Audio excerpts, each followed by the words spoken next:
What if the secret to having more energy isn't getting more rest, but making the right kind of effort? Today, we explore how conscious effort decreases psychological entropy and transforms our inner state. I'm Mark Roach. Welcome to Transcendent, my YouTube channel where I share my journey around the world through life, crossing the wide spectrum of human experience. This channel is all about inspiring common people to find their power. Today, I'll be continuing from the group meeting held at Birdlip on April 7, 1945, titled The Conception of Entropy in Science and the Conception of Effort in the Work, from Dr. Nicole's Psychological Commentaries. This is part 3 of our exploration of this material.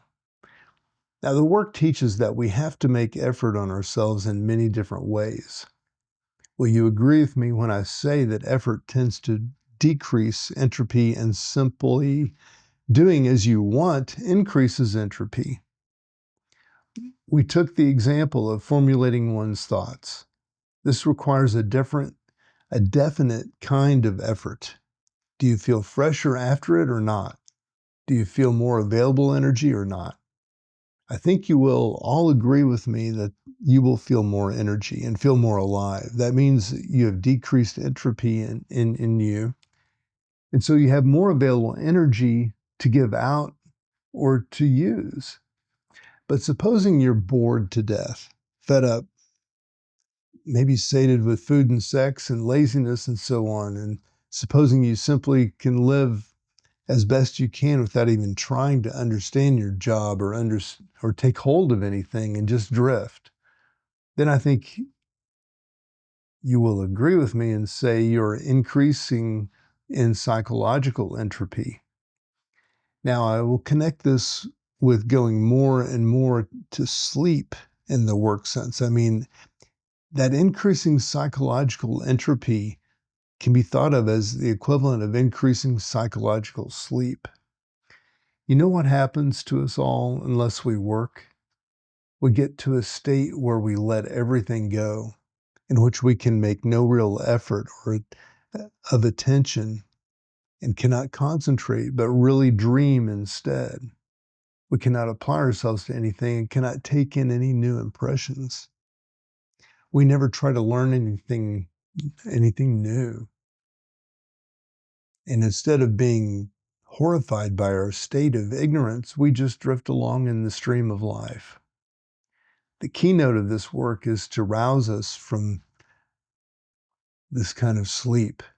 Therefore, I think it's permissible to say, in the parallel I'm drawing between physical entropy and psychological entropy, that the keynote of the work is to decrease entropy in ourselves by certain definite efforts and certain shocks, which ordinarily we should never think of making. Now, all efforts involve a certain sacrifice. Supposing I sit down to get hold of some difficult book, what do I have to sacrifice? I have to sacrifice my great desire to be lazy and do nothing. This means that the energy that would have ordinarily been employed in being lazy and comfortable and sleepy is forced into a new channel of my effort and leads into the taking in of quite new impressions. Will entropy be increased or decreased? Certainly it will be decreased so that I will have more available energy to use afterwards. Now I will bring the work phrase that whatever you do mechanically is lost forever, and whatever you do consciously remains with you. Making an effort is, relatively speaking, doing something more consciously, and it will give you force. It will decrease entropy. Going with yourself mechanically, drifting from day to day, will take energy from you and increase entropy. In fact, you will have no right to say you are alive. You have no right to say that you're living your life. You should rather say your life is living you. I mentioned the word sacrifice and said that all effort involves sacrifice of something, as, for example, when you are negative, with someone and make an effort to identify with it. This is a sacrifice. It is a sacrifice of energy that would otherwise go into being negative. And if at the same time you remember your aim in connection with your particular and most dangerous form of negative emotion, energy will go into keeping your aim and to those eyes that wish to grow.